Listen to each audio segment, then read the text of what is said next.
Welcome back to the deep dive. This is where we take a stack of sources, the history, the dense academic research, all of our notes, and we just extract the essential knowledge. We give you a shortcut to being fundamentally well-informed. And today, we are wrestling with one of the most, I think, sobering and counterintuitive lessons that history has to offer. We're not focusing on the big, dramatic external threats, the barbarian invasions, the plague. Right, the things you see in the movies. Exactly. We're looking at the internal self-inflicted wounds that come from success. So the premise we're unpacking today is that the very things we celebrate in a successful society, its capacity for complex organization, sophisticated administration, this brilliant, scaled problem-solving, that eventually becomes the engine of its own destruction. It does. We're doing a deep dive into administrative overload and complexity as the mechanism for how civilizations actually collapse. Absolutely. And our mission here is, it's less about listing dates and battles and more about building a kind of psychological profile of these systems and of the leaders who drove them. We need to analyze this specific systemic fatal flaw that just keeps showing up across radically different contexts. So we're connecting the fall of the Roman Empire to, the classic Maya? To the classic Maya, to Ming Dynasty China, and even to the modern Soviet Union. We're looking for that one tragic underlying pattern. It sounds like we're trying to build a universal theory of organizational self-sabotage. But why does complexity, which starts out being so beneficial, why does it turn toxic? It all comes down to a core paradox, really. It's the law of diminishing returns, but for systems. Okay, explain that. When a society first faces a major challenge, let's say just coordinating food distribution, the solution is pretty easy and it gives you huge benefit. Right. You solve the simplest, most high-return problems first. You got it. But because the system is built that way, every problem you try to solve after that requires an exponentially costlier, more complex solution, often just to stay in the same place. So if the first layer of administration solves, say, 90% of your defense problem for a cost of 1 unit, the next layer might only solve another 5%, but it costs 5 units. Precisely. You get to a point where the cost of the solution is way more than the benefit you get from solving the problem. We're looking at that organizational tipping point where sophistication just tips over into exhaustion. That is a terrifying thought, especially for any highly organized system today. Yeah. Let's jump right into the intellectual framework that lets us even profile these flaws. So to map this sort of self-destructive DNA, we have to start with the work of historian Joseph Tainter. Right. His core thesis really redefined how we think about collapse. He shifted the focus from, those external shocks to this idea of internal exhaustion. Tainter basically argues that societies collapse when the energetic and organizational costs of just keeping these complex institutions running, when those costs exceed the benefits the institutions provide. So it is, like you said, the ultimate expression of diminishing returns. But it's not just applied to finance or farming, it's applied to the entire human project. That's it. Tainter sees civilizations as problem-solving machines. So in the beginning, every new layer, a court system, a standard currency, a professional army, is a massive strategic win. The return on investment is huge. That's the high-growth phase. Yeah. But complexity is always, always expensive. Once you have a court system, well, then you need appeals courts and special prosecutors and layers of paperwork and administrative review. Sure. The problem stops being, do we have justice? And it becomes, how do we standardize the paperwork across 40 provinces? The cost, the organizational cost, it just escalates non-linearly. So when the leaders face a new crisis, a new threat on the frontier, an economic downturn, their instinct is fatally conditioned by all that past success. Yes. The tool that built the empire was complexity, so the only logical response in their mind is to add more complexity. It becomes a strategic trap. They're trying to solve a high-cost, low-return problem with the exact same method that worked for a low-cost, high-return problem centuries earlier. You mentioned energetic costs. That sounds like we're not just talking about money. It sounds almost like a law of physics applied to how we organize ourselves. That's what he calls the thermodynamic truth of complexity. Maintaining any highly complex system, whether it's an ecosystem or a modern data center or a giant empire, It requires a constant, measurable input of energy. And in historical terms, that energy is. It's calories, it's labor, it's resource extraction, or later on, fossil fuel subsidies. Let's ground this idea. If I have a small garden, I need very little energy to keep it going, maybe an hour of work a week. Sure. But if I decide to scale that up into a massive industrial farm with specialized machines, fertilizer production, transport logistics, regulatory compliance, the energy cost just explodes, even if my per acre yield only goes up a tiny bit. That's the perfect analogy. As a society gets more complex, the support costs that are levied on every single person just rise and rise. The overhead. The overhead. More networks, more layers of control, more specialists. All of this non-productive overhead has to be supported by the productive base. The sources show that a society has to start allocating more and more of its total energy budget just to maintaining its own institutions. So energy is being diverted away from innovation or making things, and it's going towards just propping up the organization itself. We call that the complexity tax. And Tainter's genius was that he didn't just have this abstract theory. He provided the empirical proof by showing these declining returns across 4 really specific areas. So let's look at the evidence. Okay, we'll start with the most basic one. Agricultural productivity. Early agriculture, it offered incredible returns. But as pressure built up from population growth or elite demands, society started to intensify how they cultivated the land. Right. And Tainter points to this striking 15-to-1 ratio difference in labor productivity between land that's lightly worked and land that's heavily worked. Wait, 15 to 1. Do you mean a farmer working that heavily cultivated land got 1/15 the return on his labor compared to someone on fresh soil?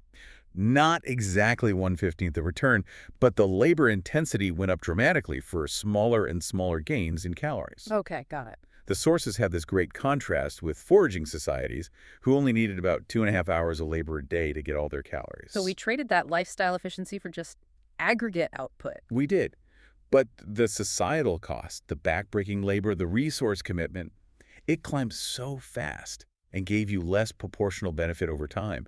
It's a point where just trying harder stops giving you a proportional result. That sets up the next domain perfectly, knowledge and innovation. We see this exact same diminishing return in R&D and discovery. Absolutely. The really big foundational breakthroughs, the printing press, discovering germ theory, harnessing electricity, they tend to be easier, or at least cheaper, than all the tiny incremental refinements that come after. Right. The research shows that our economies today have to invest exponentially more money into the entire research and education system just to keep the same growth rates we're used to. So we're on a treadmill that needs this continuous massive injection of capital just to maintain, say, a 2% growth rate. You got it. We're running faster just to stay still.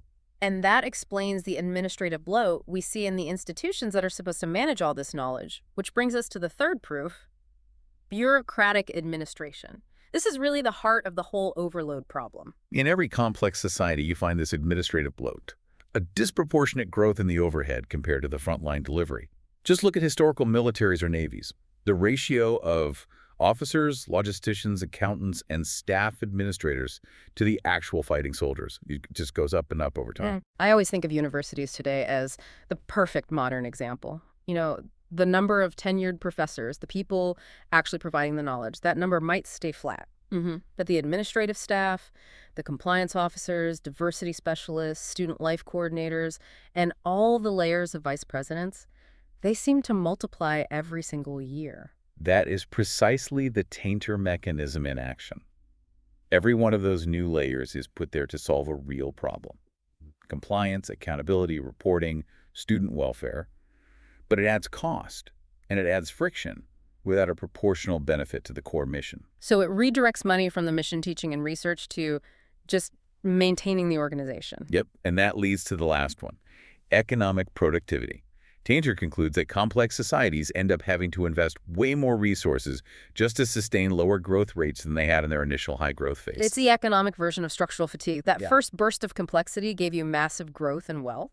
But now the society needs massive, continuous investment just to service the debt of that complexity and keep the machine running, often just to maintain stagnant or even declining real growth. Okay, so Tainter gives us the abstract economic theory, this idea of exhaustion. Now we turn to Peter Turchin, who provides the political mechanism. How does this fiscal exhaustion actually translate into revolution and collapse? Turchin gives us the sociological piece of the puzzle. He focuses on the internal stresses that political structures create, and the fatal political flaw he identifies is something he calls elite overproduction. That sounds incredibly specific. Yeah. Define that for us. It's a demographic and structural mismatch. Basically, a society starts to generate more educated, ambitious people aspirants for elite status than it has elite positions to give them. Positions of power, wealth, status. Exactly. Think of the modern professional class. Way too many law school graduates, too many MBAs, too many PhDs, all competing for a finite number of top government jobs, corporate board seats, or high-status university posts. I see the immediate modern parallel. Our sources point out that real wages and elite positions in many Western economies have been stagnant since the 70s. Right. At the exact same time that the credential requirements, the cost of even getting into that elite have skyrocketed. You need a master's for a job your dad got with a bachelor's. And that creates systemic grievance. Historically, rapid economic expansion or conquering new territory would open up new elite jobs. But late-stage complex societies, they run out of frontiers. Yeah. Upward mobility slows to a crawl, and this credential inflation creates this whole cohort of highly ambitious, highly capable people who feel blocked and resentful. And that resentment is politically explosive because these people aren't just angry, they're smart. They know how the system works. That's the key. Turchin calls them counter-elites. They have the organizational capacity, the rhetorical skill, and the grievance to mobilize all the broader discontent among the general population who are suffering from tainter's erosion of living standards. They can actually pose a real challenge to the established order. They can. So if the system can't provide these high-status jobs, the political pressure just builds and builds. And what does the ruling elite usually do to solve that pressure? They try to absorb them. They try to absorb them. They're pressured to expand the state apparatus, the bureaucracy, specifically to create new elite jobs, new sinecures, or new government departments, just to accommodate these people. So the political solution, reducing the discontent among elites, is achieved by accelerating the fiscal problem. You're just adding more of tainter's organizational overhead. It's the perfect tragic feedback loop. Turchin shows that this drive to accommodate surplus elites leads directly to the overextension of state finances, state bankruptcy, and collapse. The solution to the political problem directly accelerates the economic collapse. It's an organizational death spiral. Let's apply this framework to the man who really defined that death spiral for the Roman West. So we begin with the late Roman Empire, which is really the textbook case of complexity turning fatal. We're focusing on Diocletian, the man who he successfully stabilized the empire for a time, but his solution contained the poison. Hashtag 2.1, the origin of the crisis. By the 3rd century CE, the Roman Empire was in a genuine existential crisis. This wasn't abstract. They were facing the constant, overwhelming cost of defending their frontiers, crippling political instability from endless succession wars. The crisis of the 3rd century. Exactly. And on top of all that, severe, unchecked monetary inflation. The system was basically bankrupt and falling apart. We really need to understand Diocletian's psychological profile here, because his brilliance was his undoing. What was his fatal flaw? His core psychological trait was this unwavering belief in absolute order and massive scale. Diocletian's genius was organizational. He believed that every problem, security, political, economic, could be solved by imposing more and more rigid administrative order. He was addicted to scale. Completely. He saw the solution that had built Rome in the first place, complex, centralized administration, and he just applied it relentlessly, way past the point where it was actually helping. He looked at the crisis and just thought, we need more system. Precisely. His instinct was always centralization, systematization, and multiplying layers of command. The crisis probably demanded decentralization and simplification, but his particular genius lay in scaling complexity, so that's the tool he used. And his immediate most famous solution was the tetrarchy rule by 4 co-emperors and Caesars, which was supposed to solve the succession problem. And it did stabilize the political situation, but at a staggering administrative cost. Yeah. Instead of one imperial court, Rome suddenly had to support 4 separate imperial courts. In new capitals. Nicomedia, Mediolanum, Sirmium, and Trevorum. And each of those capitals needed its own full bureaucratic apparatus, its own palace, its own staff, its own support infrastructure. It was complexity added geometrically. The administrative expansion was It's truly massive. The numbers really paint the picture. Diocletian increased the number of provinces from around 40 to 105. Just think about that. That's 65 new administrative layers. And each new province needed a dedicated, high-salaried civilian governor, a separate military commander, a dux. A full staff of assistants, tax collectors, clerks, record keepers. The sources estimate that the total number of high-salaried public officials increased fivefold in that one reorganization. This wasn't just Tainter's complexity. This was Turchin's elite overproduction being intentionally baked into the system. Yes, and it created immediate crushing overhead. There's this quote from a contemporary hostile observer in our sources that just perfectly captures how the public saw this shift. He wrote, "There were more government employees than taxpayers." Now, obviously, that's an exaggeration. It's an exaggeration, of course, but its psychological truth is profound.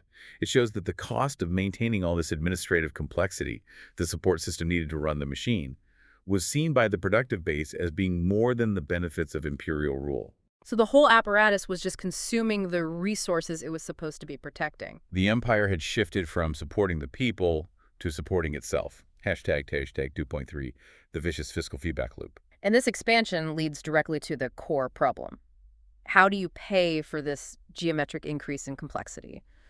The empire had a fundamental constraint. They just didn't have enough precious metals to finance it all. So the problem-creating solution was currency debasement. Instead of simplifying the structure and cutting expenses, Roman leaders, and this was accelerated by Diocletian, but it started way earlier under Nero, they just systematically reduced the silver content of the denarius and then the Antonianus. They replaced the silver with copper. Exactly. They were essentially debasing the currency to finance this bureaucratic expansion. So what was the direct consequence for the average person? Crippling inflation. Systematic, generalized, and crippling state-generated inflation. The state could meet its nominal payroll for this rapidly expanding bureaucracy, but it just savaged the real purchasing power of everyone else, collapsing economic stability. And we have data on this tragedy. We do. Under Augustus, military pay was about 900 sestertii. By the time of Septimius Severus, it was 2,000, a nominal increase, right? Yeah. But the price of grain more than tripled in that same period. So the soldier, who was supposed to be the pillar of the whole system, he's getting nominally higher pay, but his real wage had dropped drastically. He was working for less real safety, less real purchasing power, while the administrative overhead was exploding. The system was eating the real wealth of its own citizens. Wow. And we can trace the fiscal feedback loop that choked the empire. It starts with increased complexity driving higher spending. Right. Since the state doesn't have real wealth, it resorts to currency debasement and inflation. That inflation creates rapidly rising prices, which then pressures the state to demand higher nominal taxes just to keep the administrative machine running. And higher taxes inevitably lead to rural unrest, people fleeing their land, resisting the tax collector. Yeah. And the Diocletian impulse to that resistance is always the same. More control. More complexity, more enforcement. The need for a bigger military and administrative capacity just to enforce tax collection, which drives the cycle right back to even higher complexity and higher spending. And you see the human cost of this desperation in the late Roman legal system. To stop local elites from fleeing this impossible tax burden, the imperial government made the position of municipal council members, the curiales, hereditary. This is a devastating example of complexity turned tyrannical. The curiae were these wealthy local councils, and they were responsible for making sure their district met the imperial tax quota. And if they didn't meet them? When the quotas became impossible to meet, they were personally liable for the shortfall.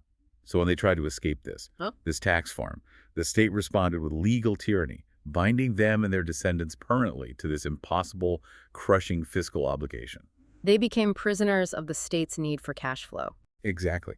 The system was just too rigid to simplify, so it responded to stress by increasing control, which drove it into structural brittleness. Diocletian's addiction to scale, it stabilized the ship for a century, but the administrative and fiscal burden he imposed was the structural debt that the economy could never repay. It ultimately just accelerated the collapse of the western half. That brings us to our second case study, the classic Maya, which provides a really fascinating contrast to Rome. Rome collapsed under the weight of fiscal administration. The Maya suffered an internal failure driven by purely cultural and ritual demands. And this contrast is crucial because it shows the universality of the mechanism. The Maya didn't collapse from an invasion, they collapsed from internal exhaustion.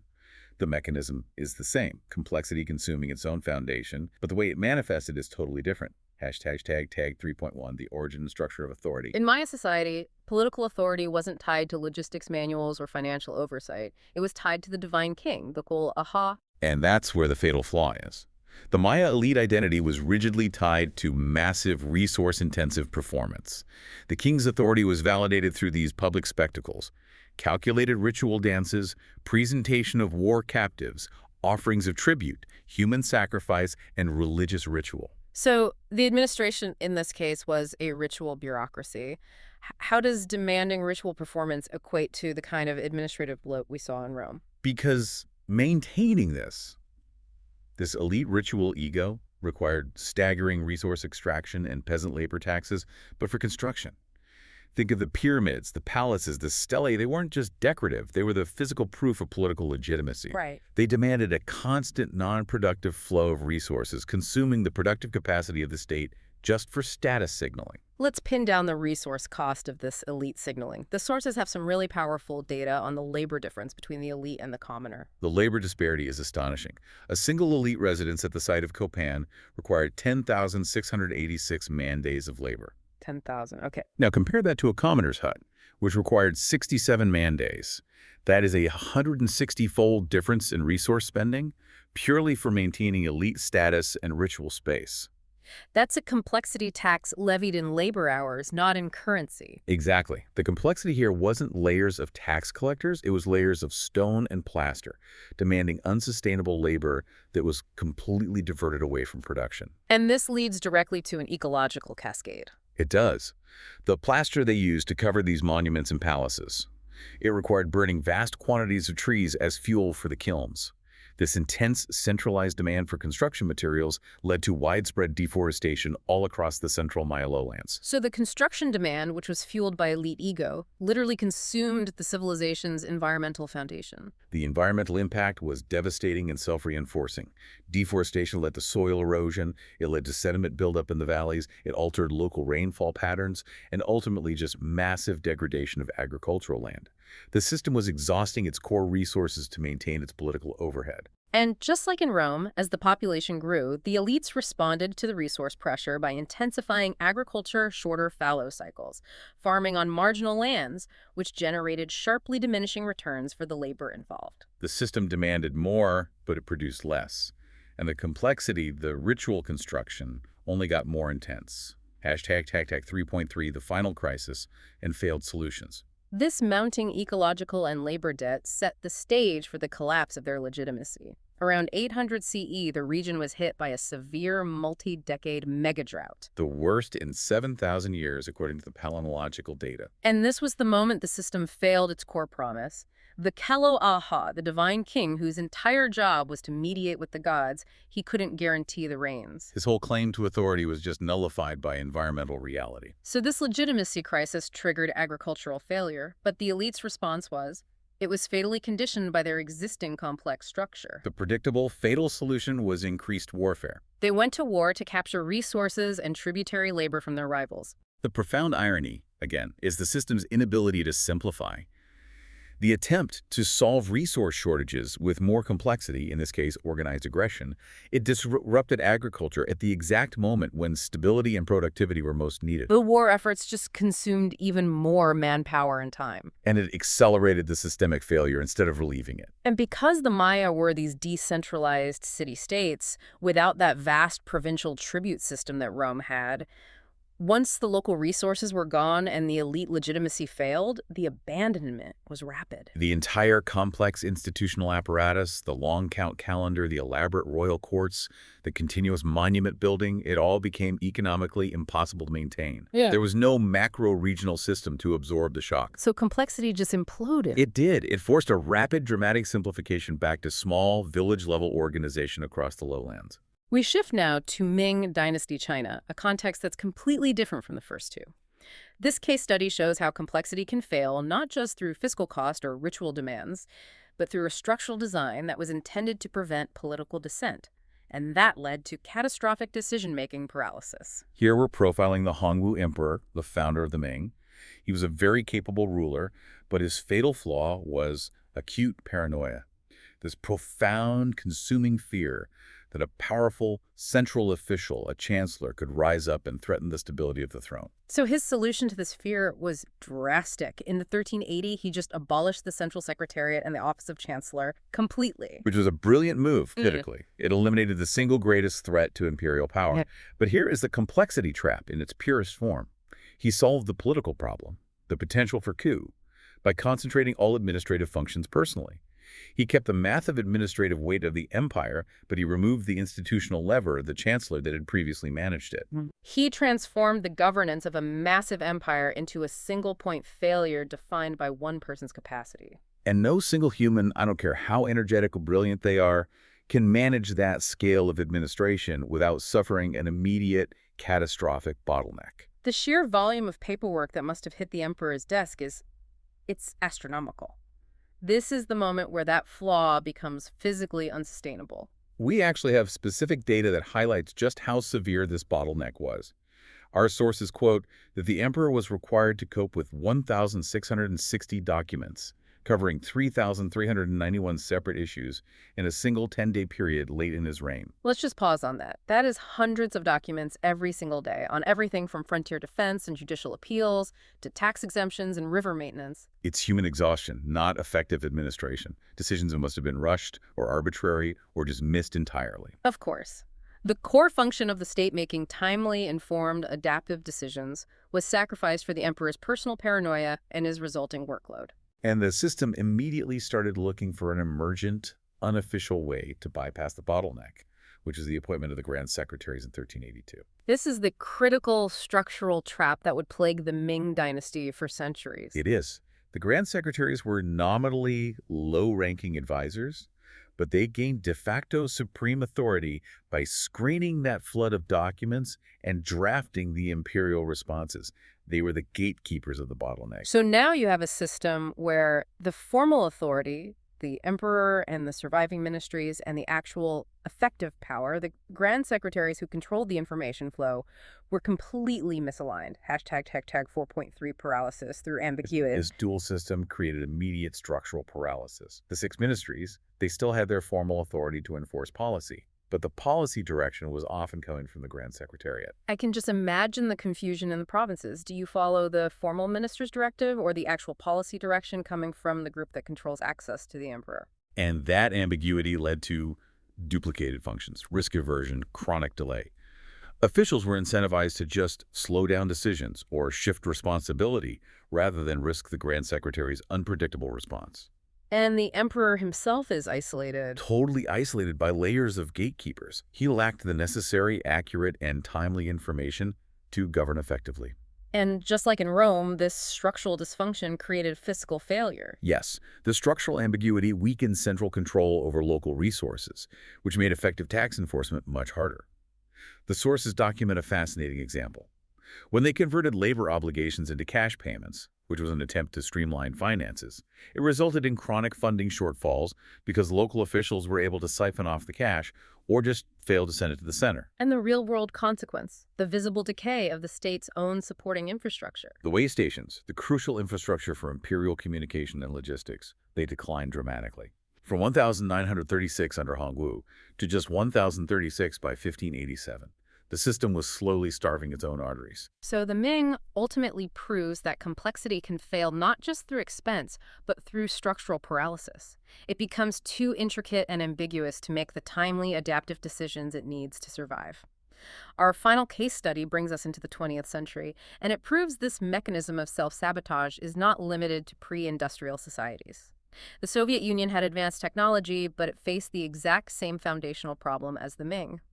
The centralized system's information demands just overwhelmed its capacity to process them. The central feature here is ideological complexity. The goal of Gosplan, the Central Planning Committee, was to coordinate the entire massive industrial economy, from raw material extraction all the way to final consumer goods. Right. This required accurate, real-time, disaggregated information from every single enterprise, which they would then aggregate, calculate the plan, and then disaggregate the instructions back down the chain. It sounds like a theoretical exercise in perfect omniscience, totally divorced from reality. And No's observation on the impossibility of this task is, it's the most damning indictment of the whole system. Let's look at what was required. For effective central planning, it is necessary that the planners are able to carry out calculations in full disaggregated detail. In the absence of horizontal market links between enterprises, management at the enterprise level cannot know what it is that society needs unless the center informs it. In other words, to plan, the center needs perfect information about what society needs and what resources are available. But the system itself makes getting that information impossible. Exactly. The complexity demanded perfect information flow, but the political structure demanded something else entirely. Since perfect coordination was impossible, the planners just resorted to gross output targets, the famous so many tons of steel or so many pairs of left-handed boots. Which immediately incentivized the entire system to optimize for quantitative targets, not for efficient resource allocation or quality or what people actually needed. And here is the Soviet fatal flaw. The system was designed entirely to concentrate power and prevent threats to the Communist Party leadership. It demanded intense hierarchical control and obedience. But efficient planning, the core function of the economy, required the polar opposite. The polar opposite. Transparency, horizontal communication between factories, managerial autonomy to adapt to local conditions. The demands of political control and economic efficiency were in a constant, catastrophic conflict. This created a terrible incentive structure. Enterprise managers were judged and promoted based on meeting targets, not on being honest or efficient. Which produced the information friction loop. Local officials had every incentive to hide production problems, to exaggerate their capacity, inflate inventory numbers, and to suppress accurate information to get their bonuses and protect themselves from punishment from the center. So if the official plan is corrupt, the system can't function. And that drove the development of these parallel networks. Managers who couldn't rely on the unreliable central plan for inputs or timely supply, they developed informal, unofficial supply networks, the Tolkachi or pusher system, to get the materials they needed outside the formal system. This sounds so much like the Ming paralysis, but it's based on ideological friction instead of personal paranoia. Let's map out that cycle of dysfunction. It's the same mechanism. Increased central control leads to suppressed, corrupted information. Corrupted information leads to wildly inaccurate plans. Which leads to shortages. Inaccurate plans lead to shortages and misallocation. The shortages drive these adaptive parallel networks. The parallel networks create system opacity. The center no longer has any idea what's actually happening, and that opacity leads to predictably increased monitoring and control, which just accelerates the information friction. The circle is complete. By the 70s and 80s, the system was just seized up. It could still mobilize huge resources for old priorities, heavy industry, the military, the space race, but it was totally incapable of adapting or innovating in response to new technology or consumer demands. The cost of centralized control had completely consumed its adaptive capacity. Hashtag 5.3, the final act, the leadership response. The final act belongs to Mikhail Gorbachev, who took power in 1985 explicitly trying to streamline the bureaucracy and fix this dying economy. He saw the administrative overload and the information friction. Gorbachev's flaw was perhaps his desperate faith in structural honesty. He tried to solve the problem by increasing information transparency glasnost and reducing friction perestroika. He wanted the system to tell the truth about itself. He did, and this is where the system's rigidity proved fatal. The moment that transparency was introduced, the sheer unimaginable scale of the system's dysfunction was revealed to everyone. Glasnost undermined the fundamental legitimacy of the Communist Party, the complexity they had built, without giving perestroika, the economic restructuring, enough time to actually restore economic function. He exposed the rot, but the structure was too brittle to bear the truth. Exactly. The tension between a newly empowered citizenry, who were now aware of the scale of decades of corruption and failure, and a state that had organized itself entirely around suppressing that truth. It was insurmountable. The system lacked the resilience to self-correct, and the reforms that were designed to save it only accelerated the organizational collapse. So we've profiled 4 vastly different historical contexts: Rome's fiscal bloat, the Maya's resource-devouring ritual ego, the Ming's structural paralysis, and the Soviet Union's information friction. But they all follow this universal, abstract, self-reinforcing 9-step cycle. Hashtag 6.1, the cycle in abstraction. Okay, this abstract cycle is the core takeaway. Let's walk through it slowly and connect each step back to the evidence we've just discussed. It starts with 1, initial problem recognition. A genuine threat or inefficiency emerges. For Rome, it was frontier threats and inflation.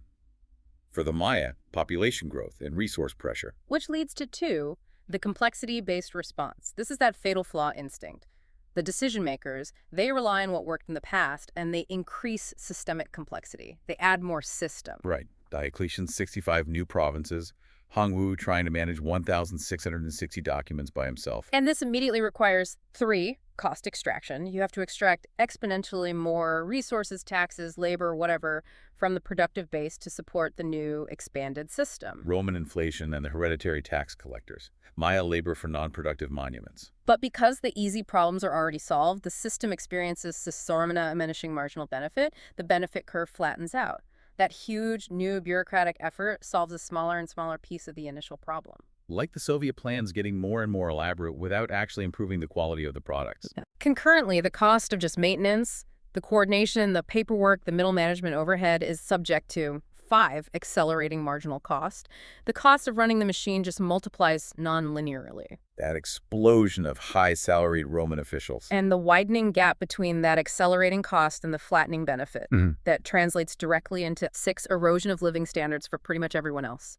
They're paying more tax or doing more labor for less safety, less predictability, less stability. The real wage decline for Roman soldiers, forcing Maya peasants onto marginal lands. This naturally provokes 7, popular unrest and resistance. This can be tax resistance, elite dissent, migration, work slowdowns. The elite overproduction fueling counter-elites in Turchin's model. And the system responds with the predictable fatal choice. 8. Control requirements escalate. More soldiers, more local officials, more surveillance, more legal tyranny. The Ming structural paralysis designed to suppress dissent. The Soviet drive for more and more monitoring. Which drives a 9, feedback reinforcement that brings the system right back to step 3, accelerating the whole cycle. It requires even more extraction and more complexity just to maintain control and suppress dissent. The result is a structure that's so exhausted and so rigid that any unexpected crisis, a drought, a bad harvest, or a well-intentioned reform causes an irreversible loss of organizational coherence. Hashtag 6.2 modern parallels and organizational debt. Relevance to you. This is so much more than just history. It's like a manual for organizational failure that we see playing out today. We don't have commandants, but every modern corporation, every government agency, every large institution struggles with organizational debt. Organizational debt is the perfect modern parallel to Tainter's diminishing returns and accelerating costs. It's that silent, toxic buildup of inefficient processes, fragmented data, outdated technology, and redundant bureaucratic layers that just quietly drains productivity and kills innovation. So what are the indicators? What are the signs that an organization is accumulating this debt and heading towards the kind of rigidity that plagued Rome in the USSR? Well, look for signs that parallel the historical cases. If simple tasks require approvals from 4 different departments, you've got Ming paralysis. Right. If administrative workflows expand without any proportional gain in delivery, creating new mandatory reports that nobody reads, that's the Roman complexity tax.